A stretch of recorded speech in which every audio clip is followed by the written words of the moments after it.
Hello dear students, आपके अपने channel the nation institute में स्वागत है। आप लोगों ने कमेंट किया था कि सर क्या ऋजुरेखी पथ पर गति का न्यूमेरिकल नहीं लगवाएंगे, तो क्यों नहीं लगवाएंगे, वो बिल्कुल लगवाएंगे। अरविदा परवेज जी, मैं आपके रिक्वेस्ट पे भी लगा रहा हूँ और वैसे भी मैं लगाता, मैंने कमेंट में आपका रिप्लाई भी किया था कि न्यूमेरिकल बिल्कुल लगवाया जाएगा, बशर्ते ये कि थोड़ा सा कभी कभी स्वास्थ्य गड़बड़ हो जाता है या कभी कभी फुर्सत नहीं मिल पाती है, क्योंकि हम लोग ऑफलाइन क्लास भी लेते हैं और ऑफलाइन क्लास में बहुत ज़्यादा लोड रहता है, वर्कलोड रहता है। उससे जब हम लोग समय पाते हैं तो ऑनलाइन क्लास के लिए वीडियो बनाते हैं, तो कभी कभी बहुत ज़्यादा थकान हो जाता है या कभी कभी उसमें अन्य ज़रूरी काम भी आ जाते हैं तो नहीं दे पाते हैं वीडियो। लेकिन जैसे ही समय मिलता है मैं आप लोग के बीच हाजिर हो जाता हूँ। तो जो भी त्रुटियां गलतियां हों, लेट सवेर हो जाता है, उसके लिए माफ़ी चाहता हूँ। प्रयास होगा कि आगे से आपकी सारी वीडियोस रेगुलर्स आएँ ताकि आप लोग की पढ़ाई कंटिन्यूअस रहे। और कभी एक आध 2 दिन 4 दिन कभी नहीं आ पाता है किसी कारणवश, तो आप लोग पिछली वीडियो से रिवीजन करते रहिए, जितना लिखा है पढ़ाया गया है उसको तैयार करते रहिए। और आप लोग कमेंट बॉक्स में आकर के अपना नंबर, मोबाइल नंबर ड्रॉप कर दीजिएगा, या मेरा नंबर जो है अभी स्क्रीन पर शो रहा है, उस नंबर पर आप हमको व्हाट्सअप करके हमारा जितना भी ये कंटेंट्स आप लोग का है वो आप लोग को प्रोवाइड हो जाएगा। समझाने की मेरी गारंटी, मैं इस पे समझा दूंगा। उसके बाद आप लोग के पास पीडीएफ के फॉर्म में नोट्स आप लोग को मैं दे दूंगा, चैप्टर बाय चैप्टर 10 पन्ना 8 पन्ना का जो भी नोट्स होगा वो आपको आपके व्हाट्सएप नंबर पर सेंड कर दिया जाएगा, पूरा एकदम क्लीन।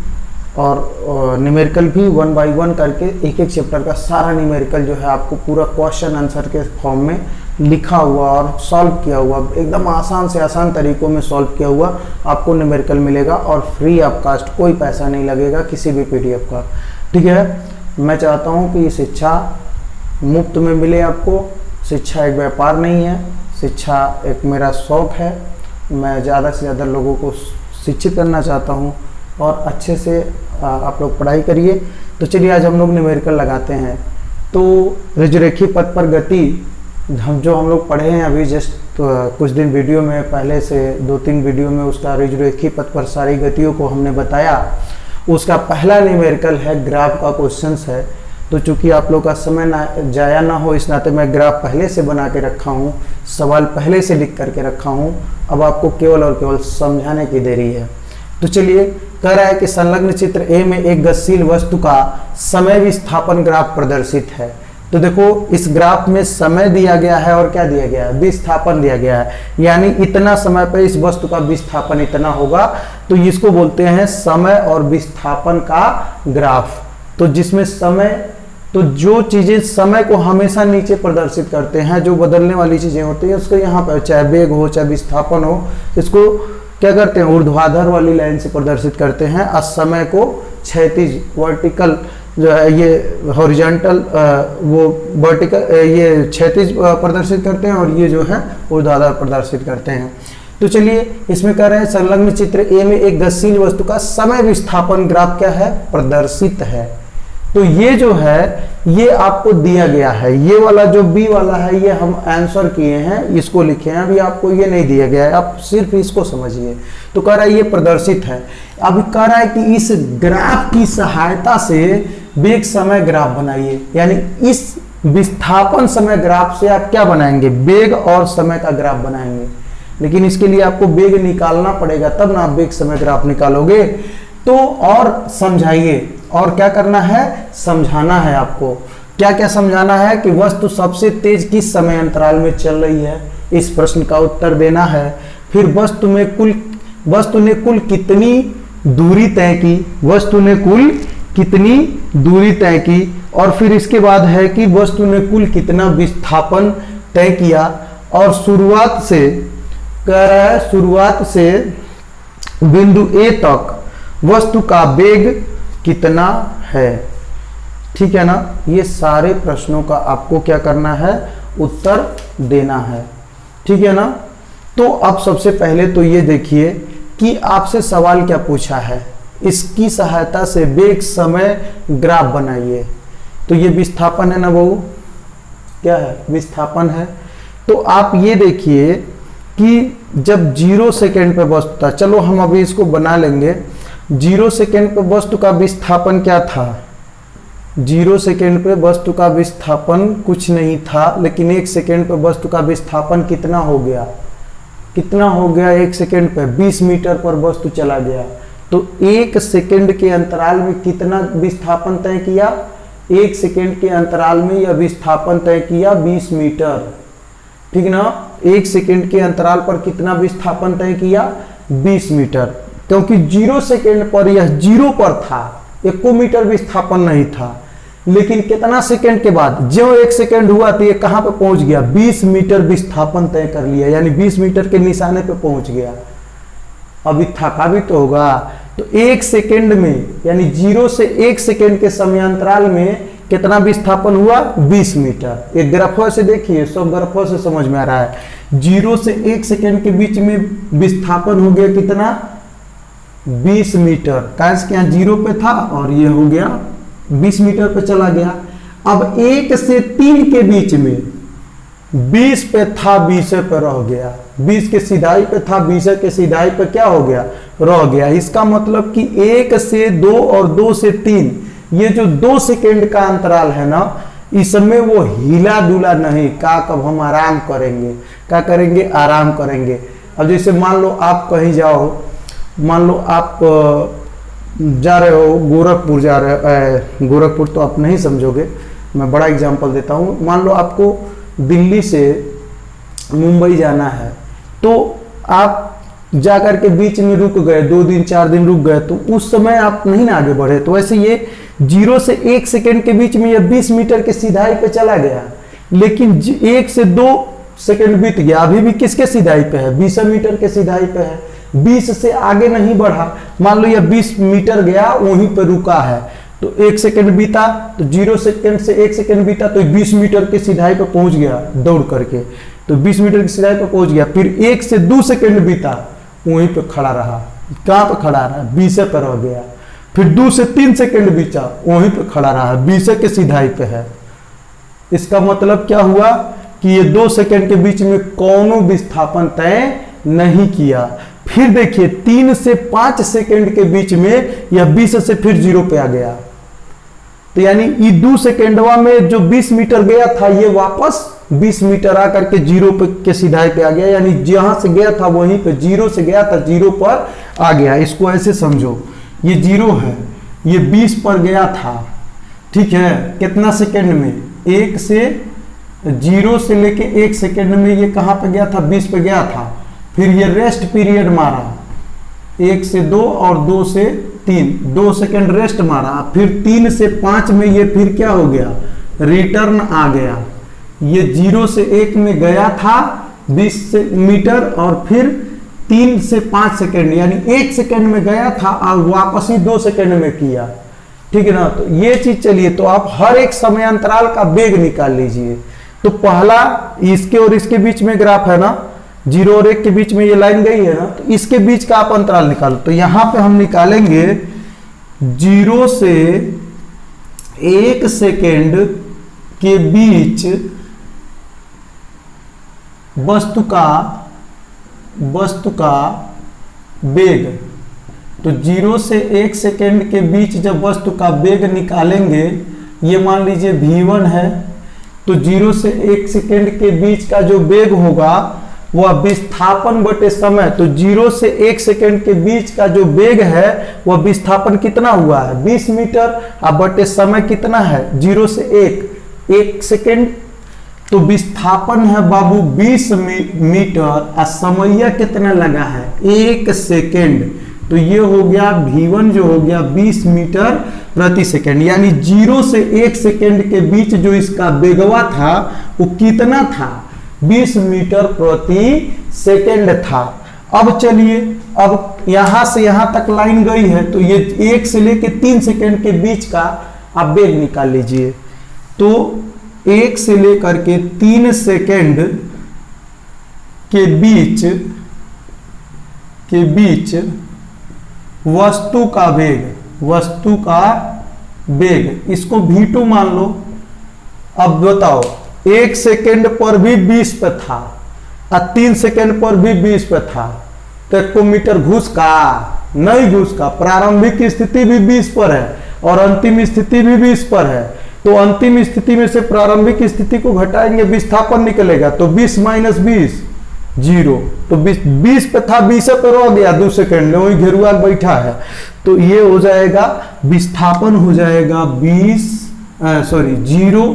विस्थापन कितना होगा, वेग बराबर विस्थापन बटे समय, तो 0 बटे समय कितना हो जाएगा 1 से लेके 3 सेकंड, तो 1 सेकंड हाई हो गया, 1 सेकंड हाई हो गया 2 सेकंड, तो 0 बटे 2। अब 0 में किसी संख्या का भाग देते हैं तो 0 आता है, तो ये क्या हो जाएगा बहू 0 मीटर प्रति सेकेंड। यानी 1 से लेकर के 3 सेकेंड के बीच में जब ये विस्थापन नहीं किया, एक जगह स्थिर था, तो उसका मतलब वेग भी उसका क्या था, जब विस्थापन शून्य है तो वेगो शून्य है, वो डोलवे नहीं कर रहा, तो वेग कहाँ है। और 0 से 1 सेकेंड के बीच में फर्द 20 मीटर चला गया, तो वेग हो गया 20 बटे 1 सेकेंड, तो 20 मीटर पर सेकेंड इसका वेग हो गया। 1 से 3 सेकेंड के बीच में डोलवे न किया, 20 पे था, 20 पे और अड़िया के बैठा है, 1 सेकेंड पे 20 पे था, 3 सेकेंड पे 20 पे था, तो विस्थापन 0 हो गया। और विस्थापन 0 हो गया तो विस्थापन बटे समय, जो 1 से 3 सेकेंड के समयांतराल का जो वेग आएगा वो शून्य हो जाएगा। अब चलिए एक ग्राफ आया है 3 से 5 तक के लिए, ये तीसरी लाइन आई है, तो आप लाइन बाय लाइन हल करेंगे। जैसे ये लाइन गई थी 0 से 1 के लिए, तो 0 से 1 के अंतराल का वेग निकल जाएगा। फिर ये लाइन A से B तक के लिए गई है, तो 1 से 3 सेकंड के बीच का आप वेग निकाल सकते हैं। फिर ये लाइन यहाँ से यहाँ तक आई है, तो इस अंतराल का आप वेग निकाल सकते हैं। तो एक लाइन के लिए एक अंतराल, आप अलग अलग अंतरालों का वेग निकाल लीजिए। तो अब हम 3 से किसके लिए निकालेंगे, 5 के लिए। तो यहाँ पे लिखेंगे 3 से 5 सेकेंड के बीच, 3 से 5 सेकेंड के बीच वस्तु का वेग v3 बराबर, बहु देखो 3 से 5 सेकेंड, ये 20 पर था, 0 पे आ गया, तो कोई वस्तु 20 से 0 पर आएगी तो कितना दूरी चलेगी, चाहे 20 मीटर जाए, चाहे 20 मीटर आए, तो विस्थापन 20 मीटर ना होगा। 20 मीटर से 0 पे आई तो विस्थापन कितना 20 मीटर, तो यहां पर भी विस्थापन कितना हो गया 20 मीटर, क्योंकि 20 से आ गई 0 पे, तो कितना विस्थापन 20 मीटर। कितना समय में, तो 3 से 4 1 सेकेंड, 4 से 5 2 सेकेंड, तो टोटल समय 3 से 5 के बीच का कितना सेकेंड 2 सेकेंड। कितना सेकेंड 2 सेकेंड। तो जो 3 से 5 सेकेंड के बीच वस्तु का जो वेग था वो 20 बटे 2, यानी कितना था 10 मीटर प्रति सेकेंड था, 10 मीटर प्रति सेकेंड था, ठीक ना। तो ये तो हम तीनों अंतराल में हम वस्तु का क्या निकाल लिए, वेग निकाल लिए। अब इसी को हम क्या करेंगे, इस ग्राफ में बना देंगे। तो कैसे बनाएंगे, सबसे पहले तो आप इधर समय लिखेंगे और इस पर इधर क्या लिखेंगे, वेग लिखेंगे। तो अच्छा ये बताइए, एक समयांतराल था 0 से 1, तो यहां देखिए 0 से 1 के बीच में इसका वेग कितना था, यहां दिखाई दे रहा होगा, ये वेग यहां पर कितना है 20 था, यानी यहां पर वेग ये दिखा रहा है कि भैया 0 पर भी 20 था और 1 पर भी कितना था 20 था। दिखा रहा है कि नहीं दिखा रहा है, ये देखो ये दिखा रहा है ये वाली लाइन कि भैया 0 पर भी वेग कितना था 20 था, और 1 सेकेंड तक इसका वेग कितना रहा 20 रहा। तो ध्यान से सुनो, 0 से 1 सेकेंड तक अभी आप क्या निकाले हो वेग, 0 से 1 सेकेंड के बीच वस्तु का वेग v1 निकाला ना 20 मीटर प्रति सेकेंड। तो जब समय और वेग का ग्राफ बनाओगे तो 0 से 1 सेकेंड के बीच में इसका वेग दिखा दोगे कितना 20। अब फिर 1 से 3 के बीच में हरी वाली लाइनियां हम जो खींचे हैं, ये क्या बता रहा है, ये बता रहा है कि भैया 1 से 3 के बीच में जो इसका वेगवा था ना वो 0 के सीधाई पे दिखा रहा है। तो इसका मतलब ये कितना था 0 था। तो देखो 1 से 3 सेकेंड के बीच वस्तु का वेग जो v2 है वो क्या है 0 मीटर। तो 1 से 3 के बीच का ये लाइन द्वारा दिखाया गया है कि भैया देखो 1 से 3 सेकेंड के बीच जो ये वेग है ना वो किसके सीधाई पे है 0 के सीधाई पे है। तो इसका मतलब कि 1 से 3 सेकेंड के बीच में इसका वेग क्या है 0 है, कितना है, 0 है। हाँ एक चीज गलती हो गई, माइनस में हम लोग नहीं निकाले। देखो जब वेग निकालते हो ना तो अंतिम स्थिति माइनस प्रारंभिक स्थिति, तब विस्थापन निकलता है। तो यहाँ पर अंतिम स्थिति 20 थी या प्रारंभिक स्थिति 0 थी, तो 20 माइनस 0, यहाँ पे ये भी सूत्र लगा लो, 20 माइनस 0, 20 माइनस 0 बटे 1, तो 20 बटे 1 हो गया, तो सीधे 20 हो गया। प्रारंभिक अंतिम स्थिति माइनस प्रारंभिक स्थिति से ही विस्थापन निकलेगा ना, तो विस्थापन बटे समय करोगे तो 20 माइनस 0 अब बटे समय 1 सेकेंड, तो 20 मीटर पर सेकेंड हो गया। ये अंतिम स्थिति भी इसकी क्या थी, 20 थी, और प्रारंभिक स्थिति भी 20 थी, तो यहाँ पे 0 कैसे आया है, ये 20 माइनस 20, प्रारंभिक स्थिति भी 20 थी और अंतिम स्थिति भी 20 थी, तो विस्थापन क्या हो गया 0 मीटर, तो 0 बटे 2 यानी 0 मीटर प्रति सेकेंड। लेकिन इस वाले सवाल में हम लोग थोड़ा सा उल्टा कर दिए हैं।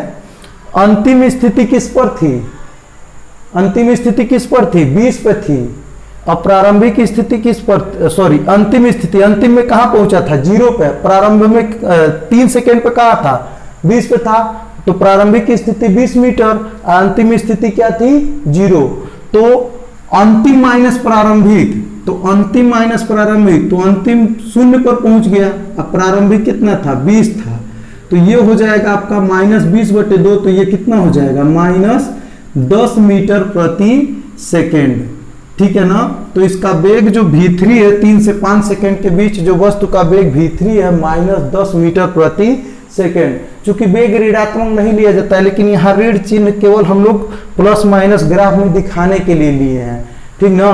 तो यहाँ पर ये जो माइनस 10 मीटर आया है ये किस अंतराल में आया है, 3 से 5 के बीच। तो देखो 3 से 5 के बीच हमने वेग जो भी है इसको किस लाइन पे दिखाया है, माइनस 10 के निशाने पे दिखाया है, कि यानी जब भी आप देखोगे तो ये लाइन जो बता रही है, ये क्या बता रही है, ये लाइन बता रही है कि भैया 3 से 5 सेकेंड के बीच जो इसका वेग है, यहां से देखोगे कितना आ रहा है, माइनस 10 मीटर प्रति सेकेंड। तो 3 से 5 के बीच वेग, इसके सीध में लाइन खींचा तो माइनस 10 हो गया। 1 से 3 के बीच में लाइन 0 के सीध में खींचा तो 1 से 3 के बीच में वेगवा कितना हो गया 0 मीटर पर सेकेंड।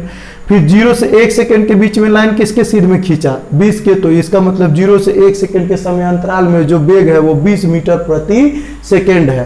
तो जितना हम अंतराल से वेग v1 v2 v3 सब अंतरालों का निकाले थे, उसको हम वेग और समय ग्राफ में क्या किए, वेग और समय ग्राफ में हम लोगों ने उसको लिख दिया, प्रदर्शित कर दिया।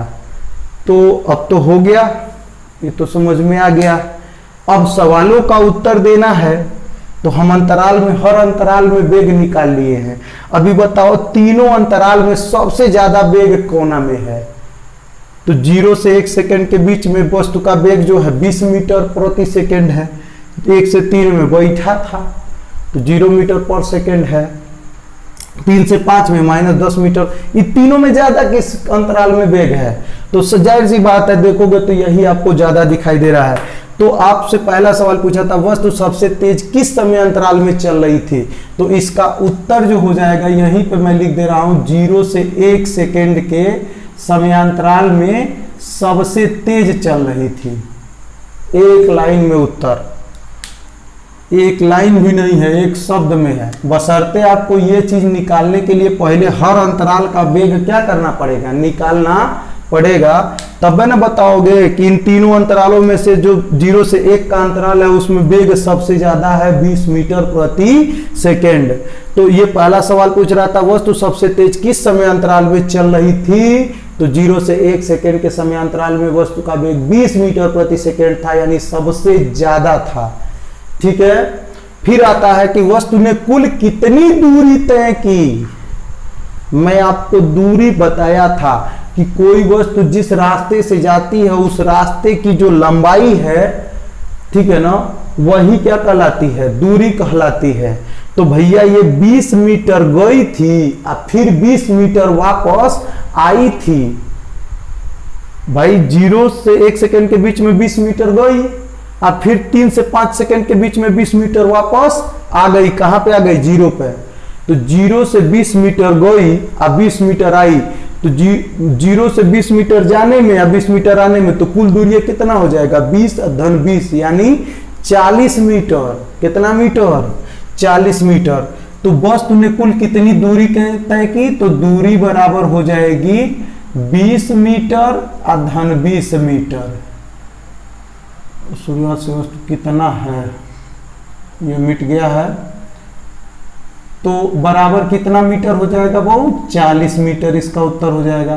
तो इसका भी उत्तर हो गया 20 मीटर धन 20 मीटर बराबर 40 मीटर हो गया। अब पूछ रहा है कि वस्तु का संपूर्ण विस्थापन कितना है, तो इसको हम यहाँ पे लिख देते हैं क्योंकि यहाँ पे जगह कम मिल रहा है। आप लोग भी कहेंगे जगह ये लेके क्या करेंगे जब भाई खाली है।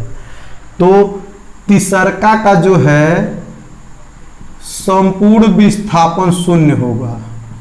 संपूर्ण विस्थापन क्या होगा बहू शून्य होगा। अब कहेंगे कि सर जी संपूर्ण विस्थापन शून्य काहे है, तो देखो विस्थापन जब निकालते हैं तो अंतिम स्थिति और प्रारंभिक स्थिति के बीच की सीधी दूरी लेते हैं। तो 0 से गया था अब फिर 0 पे आके बैठ गया, तो प्रारंभिक स्थिति भी 0 पर है और अंतिमो स्थिति 0 पर है। तो प्रारंभिक और अंतिम अलग अलग नहीं है, एक ही है, तो उनके बीच की दूरी सीधी दूरी शून्य। भाई एक जगह ही पे दोनों है, तो प्रारंभिक स्थिति भी 0 पर थी और एकदम अंतिम स्थिति भी क्या है 0 पे है। 20 गया आया उससे मतलब नहीं है। आप दिल्ली से बम्बई जाइए या बम्बई से फिर दिल्ली आ जाइए, तो आप जाने और आने की दूरी तय किए हैं, विस्थापन नहीं। विस्थापन तो जो आप जहां थे वहां से जहां गए ये सीधी दूरी, आपकी प्रारंभिक स्थिति और अंतिम स्थिति के बीच सीधा दूरी ना पा जाएगा। तो जहाँ थे वहीं आ गए, तो दोनों बिंदु प्रारंभिक बिंदु भी वही अंतिम बिंदु भी वही, तो दोनों बिंदुओं के बीच सीधी दूरी कितना, तो कहेंगे जाहिर सी बात है जब एक के बिंदु पर है जहां गया था वहीं आ गया तो विस्थापन शून्य। तो यहां पर क्या हो जाएगा वस्तु का संपूर्ण विस्थापन क्या होगा शून्य होगा। लेकिन अगर ये कह दे 0 से 1 सेकेंड के बीच विस्थापन, तो प्रारंभ में 0 पे था, 1 सेकेंड पर कहां गया 20 मीटर। तो यहां पर अगर हम 1 सेकेंड की बात करेंगे तो विस्थापन 20 मीटर होगा। 3 से 5 सेकेंड के बीच में विस्थापन की बात करेंगे तो ये भी विस्थापन -20 मीटर या 20 मीटर होगा। विस्थापन माइनस में नहीं लिया जाता है।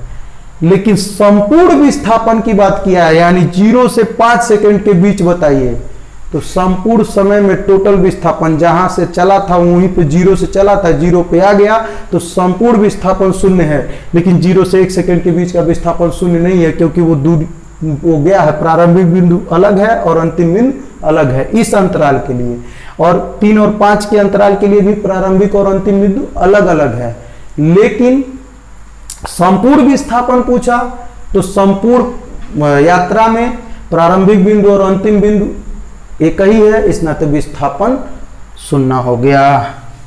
चलिए तो आ जाते हैं हम लोग चौथा, शुरुआत से बिंदु ए तक वस्तु का त्वरण कितना है।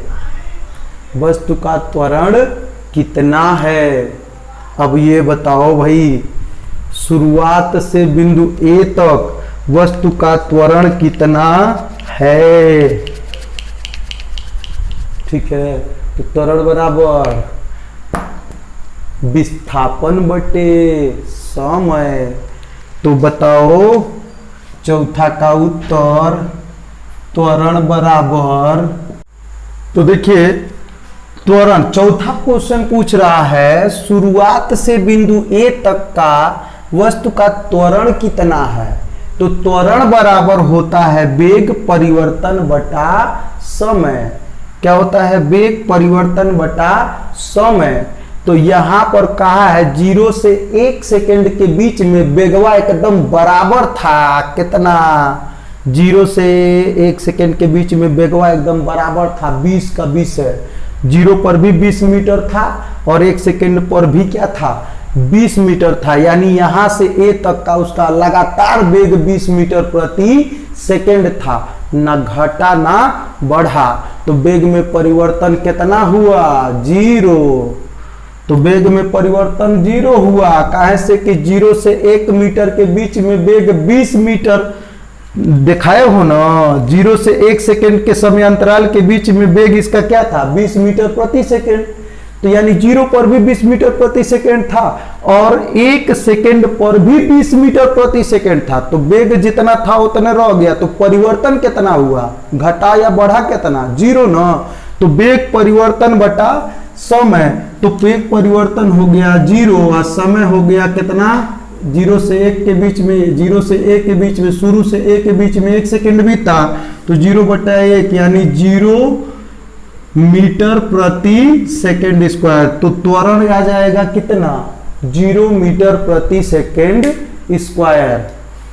तो आइए अगले वीडियो में हम लोग आइए अगले क्वेश्चंस को डिस्कस करते हैं। और क्वेश्चन नंबर 2 कह रहा है कि संलग्न चित्र में एक साइकिल सवार का समय दूरी graph TS graph, T for समय, एस फॉर टी मतलब समय और यस दो दूरी होती है, उसको यस से डिनोट करते हैं। तो टाइम और जो स्पेस है, दूरी है, उसका ग्राफ दिया गया है और उस ग्राफ से आप गणना करिए कि साइकिल सवार का महत्तम वेग क्या है और संपूर्ण यात्रा में साइकिल का औसत चाल क्या है।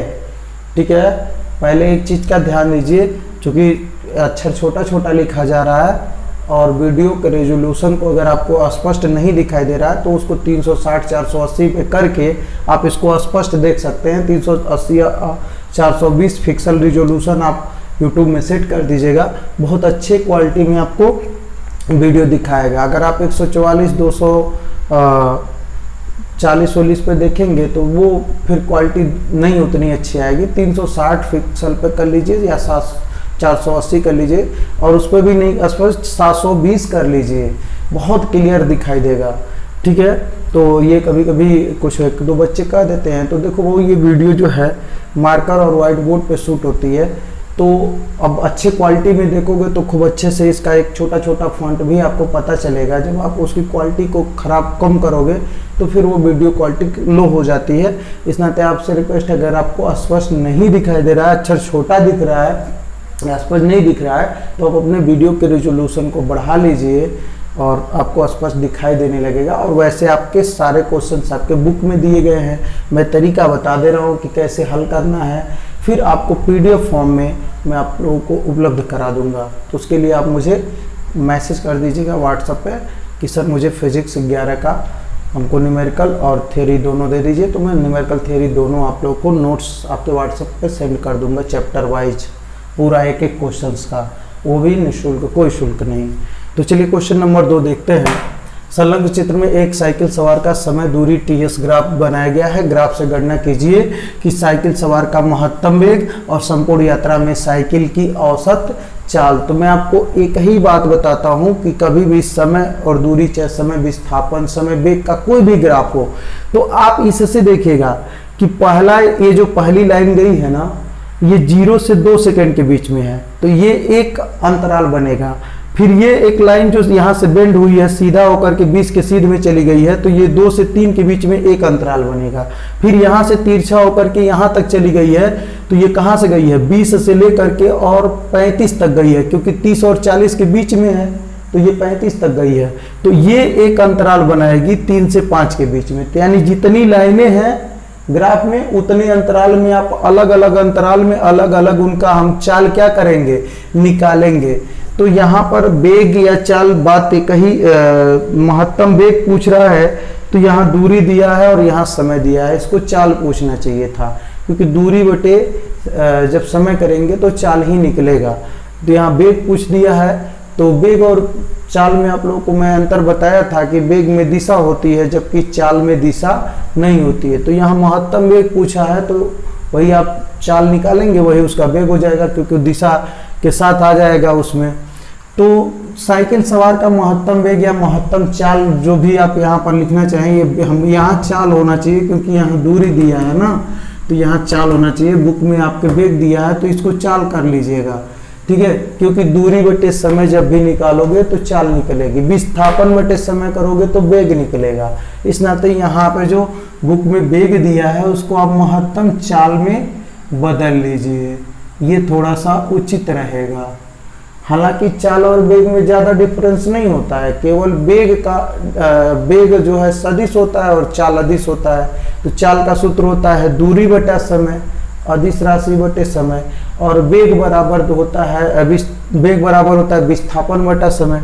तो वो यहाँ ग्राफ में दूरी दिया है ना, तो जब दूरी दिया है और समय दिया है तो चाल पूछना चाहिए, वेग कहाँ से निकल जाएगा जब विस्थापन दिया ही नहीं है। तो यहाँ महत्तम चाल कर लीजिए। फिर आता है कि साइकिल सवार का महत्तम चाल क्या होगा। तो आप चाल अलग अलग समय अंतराल में निकालेंगे। पहल की लाइन 0 से 2 के सीध में दिख रही है, तो इस आप निकालेंगे 0 से 2 सेकेंड के अंतराल में साइकिल सवार, चाहे हम सवार लिख देते हैं, अब सवार का मतलब घोड़ा सवार ना समझ लीजिएगा, साइकिल सवार है, चलिए पूरा लिख देते हैं। साइकिल सवार की चाल, तो चाल बराबर क्या होता है, वो दूरी बटा समय। 0 पर यह दूरी कहाँ पर था, 0 पर 0 के समीप, 0 के पास था, और 2 सेकेंड में ये पहुंच गया 20 मीटर। कितना मीटर पहुंच गया बहु, 20। 1 मिनट दूरी ये मीटर में नहीं है, ये किलोमीटर में दिया गया है, तो इसको हम किलोमीटर में लिख दे रहे हैं, ये किलोमीटर में दिया गया है, मीटर नहीं है। तो यह 0 सेकेंड पर 0 पे था और 2 सेकेंड पर किसके सीध में पहुंच गया, 20 किलोमीटर पहुंच गया। यानी 0 सेकेंड पे 0 पे था, अब 2 सेकेंड नहीं, ये घंटा है, तो 2 घंटा के बाद ये कहाँ पे पहुंच गया, 20 किलोमीटर। तो दूरी कितना चला 2 घंटा में, 20 किलोमीटर। तो दूरी हो जाएगी 20 किलोमीटर, अब बटे समय क्या घंटा, 0 से 1 घंटा, 1 से 2 घंटा, तो ये हो जाएगा 10 किलोमीटर प्रति घंटा। तो ये 0 से 2 सेकेंड के अंतराल में जो साइकिल सवार की चाल थी वह 10 किलोमीटर प्रति घंटा थी। अभी महत्तम चाल नहीं निकला है, केवल ये चाल निकला है 0 से 2 घंटा के बीच में इसकी जो चाल है। अब देखो 2 से 3 के बीच में चाल निकालोगे तो यह 20 किलोमीटर के सीधाई पे था 2 सेकेंड पे, 3 सेकेंड पे 20 पे रह गया, इसका मतलब जहां था वहीं रह गया, तो चाल क्या हो गई, 0 हो गई, क्योंकि चलबे नहीं किया।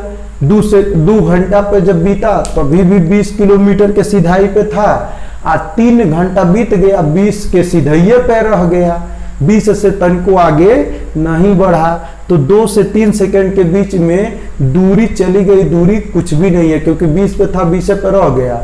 हम कहें आप दिल्ली गए, दिल्ली रह गए, तो कितना दूरी चले, तो दिल्ली रह गए तो उतन को दूरी नहीं चले। तो वही है, 2 से 3 सेकेंड के बीच चली गई दूरी 0 होगी, क्योंकि 20 के सीध में था, 20 के सीध में दुए ऊपर था, 2 घंटा पे भी था, 3 घंटा पे दुए के सीध में रह गया, आगे नहीं बढ़ा। तो आप यहाँ लिखेंगे 2 से 3 सेकेंड नहीं है, सॉरी ये घंटा है, ये 2 से 3 घंटा के अंतराल में, समयांतराल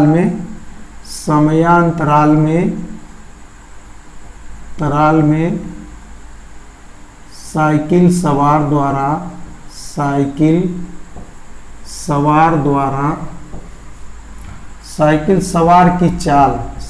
सवार की चाल बराबर दूरी कितना चला, 0। 20 पे था, 20 पे रह गया, तो दूरी हो गई 0। अब बटे समय कितना घंटा, 2 से 3 1 घंटा हो गया, तो ये हो गया 0 किलोमीटर प्रति घंटा। जब ये अस्थायी रुके हुए हैं तो 0 हो जाएगा।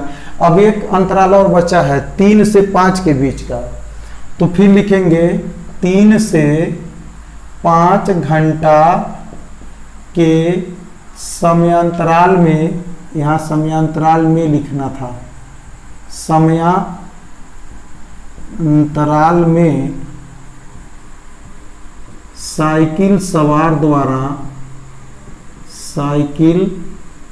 सवार द्वारा साइकिल सवार की चाल, साइकिल सवार की चाल वो क्या हो जाएगी। तो देखो 3 से 5 कहा है ना, तो 3 पे ये किसके सिधाई में था, 20 के। अब 5 घंटा में कहाँ पर चला गया, 35 पे। तो 20 से 35 गया, कितना गया, 20 से 35 गया, तो कितना चला, 35 माइनस 20 यानी 15 चला होगा। 20 पे था 3 घंटा पे, अब 5 घंटा 35 पे चला गया। देखो ये 30 और 40 के बीच में 35 के सीधाई पे गया है, तो 35 पे पहुंचा 20 से, तो कितना दूरी चला वो, 15 किलोमीटर चला होगा ना। 20 पे पहले ही था, 35 पे पहुंच गया, तो 20 से 35 कितना दूर है, 20 से 15 और जोड़ दो तो 35 आ जाएगा। तो यानी 15 किलोमीटर चला, तो दूरी चला 15 किलोमीटर। आ समय कितना लिया वो, 3 से 5 घंटा के बीच, तो 2 घंटा समय हो जाएगा। तो ये आ जाएगा 15/2 यानी 7.5 किलोमीटर प्रति घंटा। तो 3 अंतराल में अलग अलग इसकी चाल निकल गई। पहला तो 0 से 2 घंटा के अंतराल में साइकिल सवार की चाल 20/2 यानी 10 किलोमीटर प्रति घंटा। 2 से 3 घंटा के समय अंतराल में साइकिल सवार की चाल 0 किलोमीटर प्रति घंटा। और 3 से 5 घंटा के समय अंतराल में साइकिल सवार की चाल 7.5 किलोमीटर प्रति घंटा। तो ये बताओ अब तीनों में महत्तम चाल कौन है, सबसे ज्यादा चाल कौन है, 10 किलोमीटर है ना, ये 7.5 है, ये 0 है, ये 10 है। तो महत्तम चाल अगर आपसे पूछा जाए, सवाल पूछा था साइकिल सवार की महत्तम चाल बताइए, तो पहले का जो उत्तर हो जाएगा तो लिखेंगे अतः साइकिल सवार की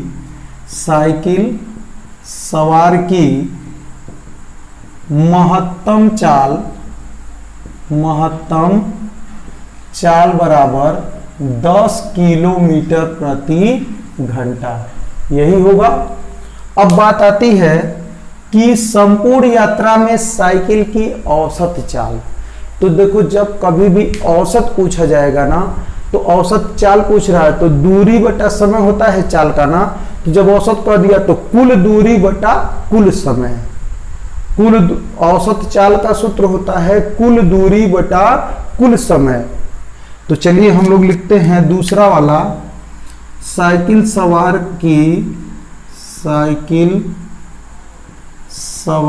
की